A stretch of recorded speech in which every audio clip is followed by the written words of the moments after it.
আমরা হইলাম এই ব্যক্তির শাওয়ালের 6 রোজা। সুবহানাল্লাহ, আমরা হইলাম এই ব্যক্তির শাওয়ালের 6 রোজা। তুমি এখান থেকে চলে যাও, এই ব্যক্তিকে মুনকার নাকির যে প্রশ্ন করবে ওই প্রশ্নের উত্তর তাকে আমরা সাহায্য করব, শুধু তাই নয়, তাকে এখানে সাহায্য করব না, তাকে জান্নাতে পৌঁছাইয়া দিব।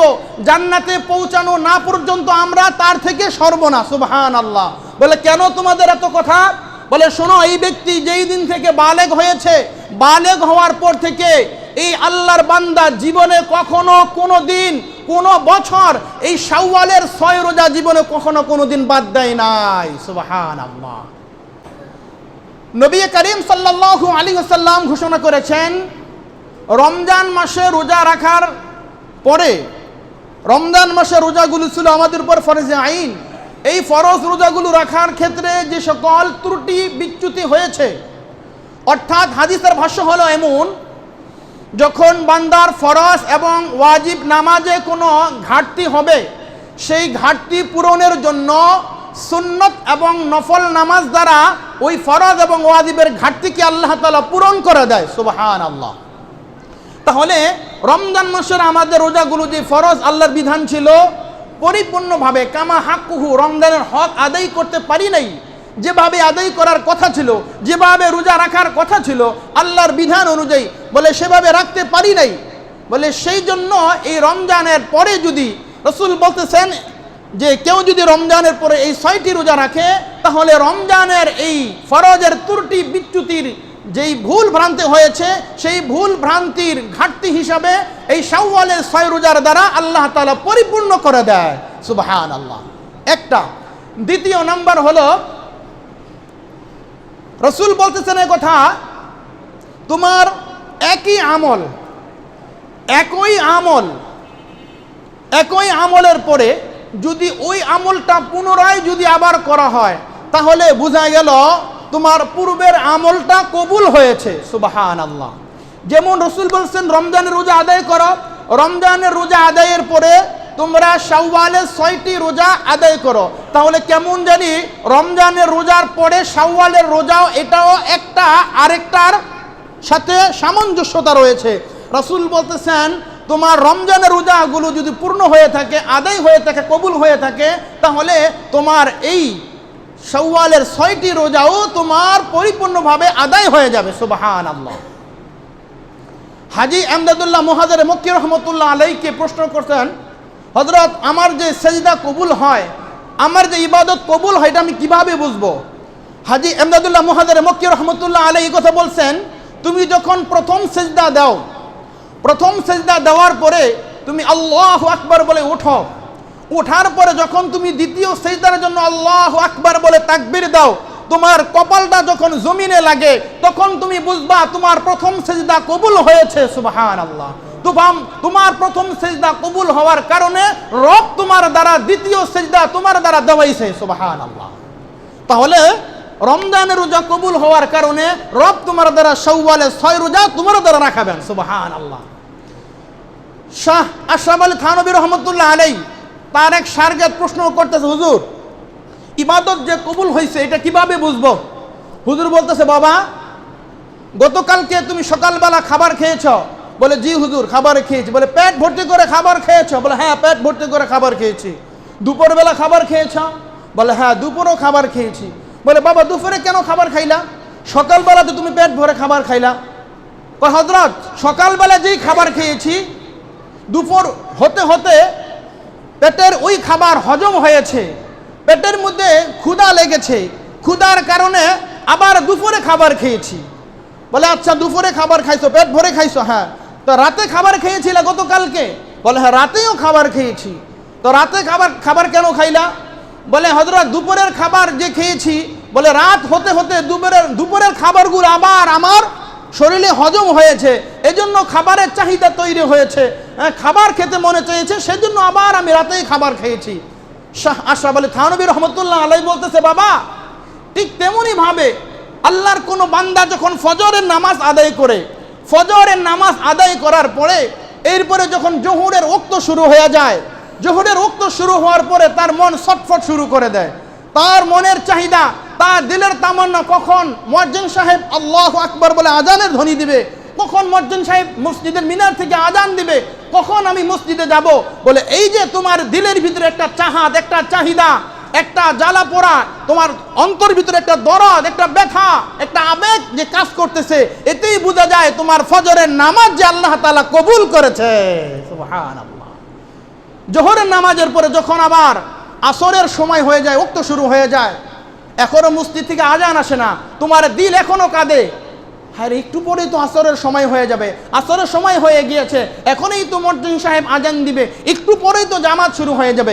এই যে জোহরের পরে তোমার ভিতরে যে আসরের একটা তামান্না, একটা আকাঙ্ক্ষা, আশা আকাঙ্ক্ষা তোমার ভিতরে যে আছে, লোভ লালসা, বলে এটাই তোমাকে বুঝাইতেছে যে তোমার জোহরের নামাজটাকে আল্লাহ তাআলা কবুল করেছেন। সুবহানাল্লাহ। তাহলে আমাদের রমজানের রোজাগুলো যে আমাদের আল্লাহ তাআলা যে কবুল করেছেন, যাদের দিলের মধ্যে এই চাহিদা, এই চাহা থাকবে, এই আশা আকাঙ্ক্ষা থাকবে, হায়রে শাওয়ালের ৬০ রোজা তো রাখতে হবে, রাখা দরকার। এই দিলের ভিতরে এই দরদ, এই ব্যথায় তামান্না, এই আশা আকাঙ্ক্ষা যাদের রয়েছে, তাদেরই বুঝতে হবে যে রব আমাদের রমজানের পূর্ণ ৩০টি রোজা রব কবুল করেছেন। সুবহানাল্লাহ। তৃতীয় নম্বর ফায়দা হলো এই রমজানের রোজা রাখা হয় শুকরিয়াতান। কিভাবে? আল্লাহ তাআলা দীর্ঘ একটি মাস সুস্থতার সাথে রোজাগুলো আদায়ের তৌফিক দিয়েছেন, তারাবি পড়েছি, রমজানের হক আদায় করতে পেরেছি, এজন্য শুকরিয়াতান, ইবাদত আরো বেশি পরিমাণে, অধিক পরিমাণে করা।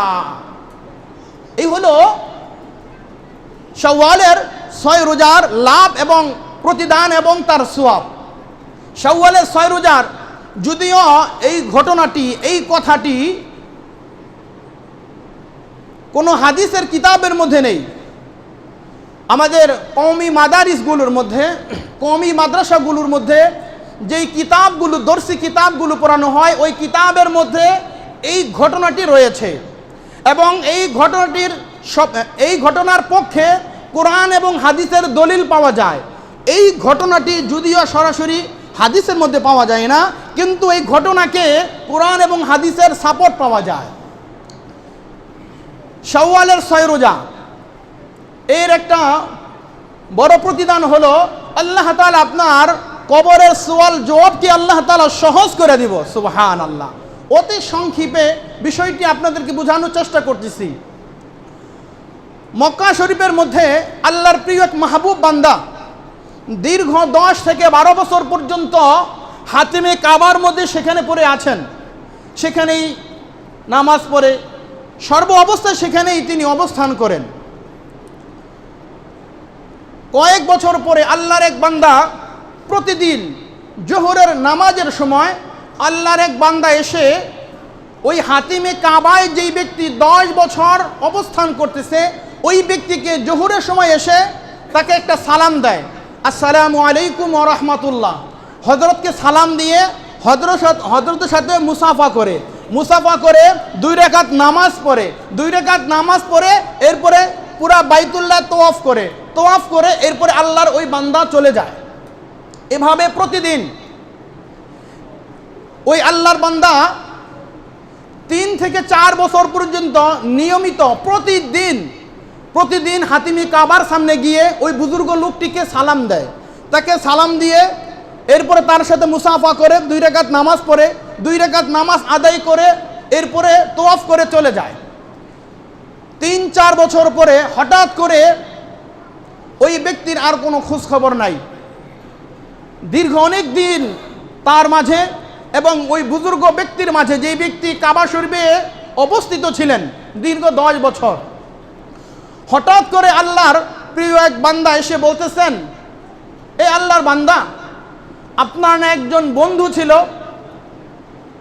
যেই বন্ধু প্রতিদিন জোহরের সময় এসে আপনাকে সালাম দিত, সালাম দিয়ে আপনাকে মুসাফা করত, এরপরে 2 রাকাত নামাজ পড়তো, এরপরে তওয়াফ করে চলে যাইত, তার কোনো খবর আপনার কাছে আছে কি? ওই বুজুর্গ বলতেছে, না ভাই, তার তো কোনো খবর আমার কাছে নাই। বলে, আপনি কি তার সাথে সাক্ষাৎ করতে চান, তার সাথে দেখা করতে চান? বলে, হ্যাঁ ভাই, আমি তো চাই। ওই ব্যক্তি দীর্ঘ 3-4 বছর দীর্ঘ 3-4 বছর লাগাতারভাবে বিরামহীনভাবে একদিনও মিস করে নাই, আমার সাথে সালাম দিত, মুসাফা করতো। ওই ব্যক্তিকে আমি তার কোনো খোঁজ খবর আমার কাছে নাই। বলে চলেন তার কাছে আমি নিয়ে যাই, চলেন তার কাছে আমি নিয়ে যাই। ওই ব্যক্তির কাছে ওই বুজুর্গকে নিয়ে গেলেন, গিয়ে দেখে ওই ব্যক্তি একেবারেই মৃত্যু শয্যায় সজ্জিত। বলে ভাই তোমার এই অবস্থা? বলে হযরত আমার তো আপনার সাথে দেখা করে আসার পরে আমি এখানে অসুস্থ হয়ে পড়েছি, আমি আর বিছানা থেকে উঠতে পারতেছি না, আমার একেবারেই অন্তিম সময়, শেষ সময় এসেছে, আমি মনে হয় এখন আর বাঁচবো না, আমি মনে হয় দুনিয়া থেকে চলে যাব। আমি আপনাকে একটা ওসিয়ত করতেছি, আমার ওসিয়ত কি আপনি পূর্ণ করবেন? বলে হ্যাঁ অবশ্যই, আপনি আমার এত প্রিয় পরম বন্ধু ছিলেন, আপনার ওসিয়ত পূর্ণ করবো না, কি বলেন? বলে ভাই আমি যদি মারা যাই, মারা যাওয়ার পরে আপনি নিজে আমার গোসল দিবেন, আপনি নিজেই আমার গোসল দিবেন, আপনি আমার কাফনের কাপড় পরাবেন, আপনি আমার জানাজা নামাজ নিজে পড়াবেন, আপনি আমার কবরে নামবেন, নামার পরে আপনি আমাকে কাফন দাফনের কাজ সম্পাদন করতে করতে রাত হয়ে যাবে।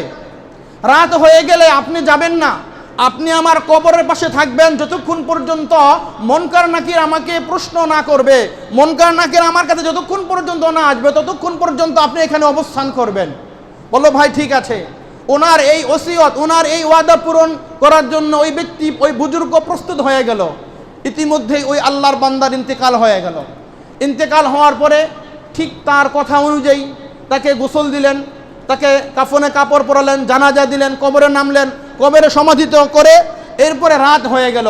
এবার কবরের পাশে তিনি বসে আছেন, রাত গভীর হয়ে গেছে, গভীর রাত হয়ে গেছে। হঠাৎ করে ওই বুজুর্গর একটু ঘুমের ভাব এসেছে, তন্দ্রা এসেছে, একটু ঝিমানি এসেছে, ঝিমানি এসেছে। হঠাৎ করে গায়বী এক আওয়াজ আসছে, ইয়া আব্দুল্লাহ লা হাজাতাকা লিতালকিনিকা, হে আল্লাহর বান্দা তোমার এখানে কোনো প্রয়োজন নাই, তালকিন দেওয়ার কোনো প্রয়োজন নাই, তুমি এখান থেকে চলে যাও। হঠাৎ কি ঘুম ভেঙে উঠছে, গায়বী আওয়াজ কে দিতেছে? শয়তানও তো গায়বী আওয়াজ দিতে পারে। উনি এবার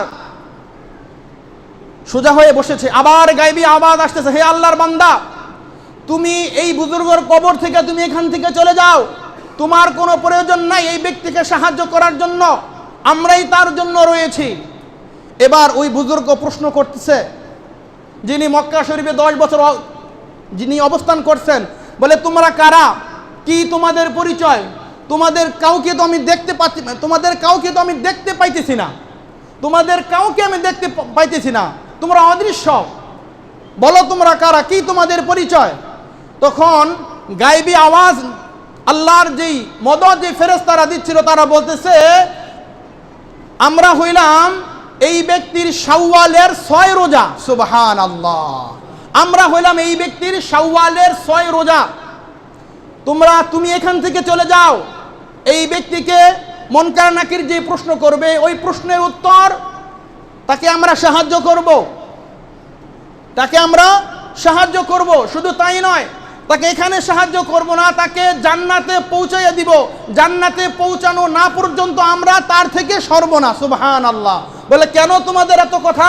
বলে শোনো, এই ব্যক্তি যেই দিন থেকে বালেগ হয়েছে, বালেগ হওয়ার পর থেকে এই আল্লাহর বান্দা জীবনে কখনো কোনো দিন, কোনো বছর এই শাওয়ালের 6 রোজা জীবনে কখনো কোনো দিন বাদ দেয় নাই। সুবহানাল্লাহ। এখন প্রশ্ন হলো, এই হাদিস, এই কথা যেহেতু হাদিসে নাই, তাহলে এটার ভিত্তি কি?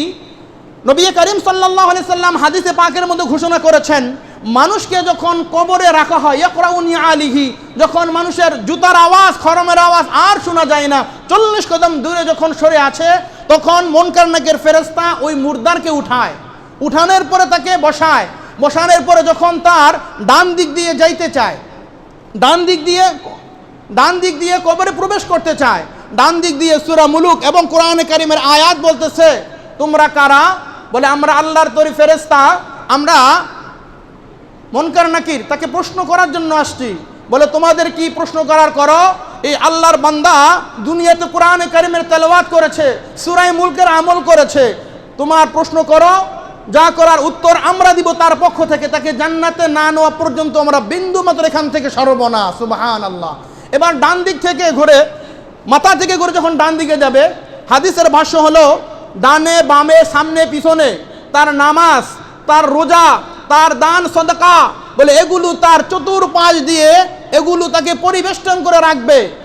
একদিক দিয়ে যাবে ডান দিক দিয়ে, রোজা বলবে আমি তার সেই রোজা যেই আল্লাহর বিধান পালন করেছে। কি তোমার প্রশ্ন করো মুনকার নাকির?